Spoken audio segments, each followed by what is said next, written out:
അരുവിക്കരയിലെ ജനങ്ങളെ CPIM അപമാനിച്ചെന്ന് മുഖ്യമന്ത്രി ഉമ്മൻചാണ്ടി.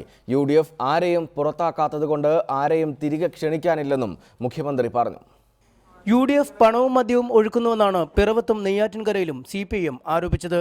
അതുകൊണ്ടാണ് CPIM തോറ്റുകൊണ്ടേയിരിക്കുന്നത്. വോട്ടർമാരെ അവഹേളിക്കാതെ തോൽവിയുടെ കാരണം കണ്ടെത്താനാണ് പാർട്ടി ശ്രമിക്കേണ്ടത്. വിഷയത്തിൽ CPIM ദേശീയ നേതൃത്വത്തിന്റെ നിലപാടിൽ സന്തോഷമുണ്ട്.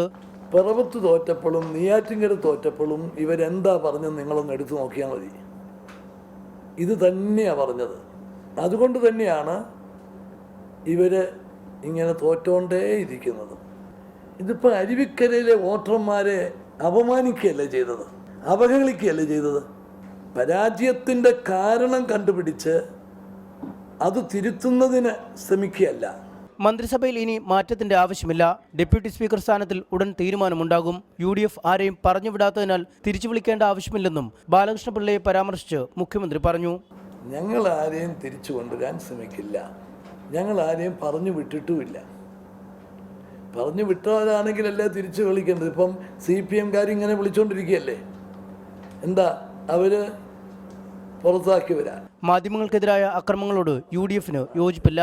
മാധ്യമങ്ങൾക്കെതിരായിട്ടുള്ള ഇതിനോടൊന്നും UDFന് യോജിപ്പില്ല. അഴിമതി എതിർക്കുന്നത് പോലെ തെറ്റായ ആരോപണങ്ങൾ ഉന്നയിക്കുന്നവരെയും ജനം വെറുക്കും. ഇത്തരക്കാരെ ഇരുത്തേണ്ടിടത്തിരുത്തുമെന്നും മുഖ്യമന്ത്രി പറഞ്ഞു. റിപ്പോർട്ടർ, തിരുവനന്തപുരം.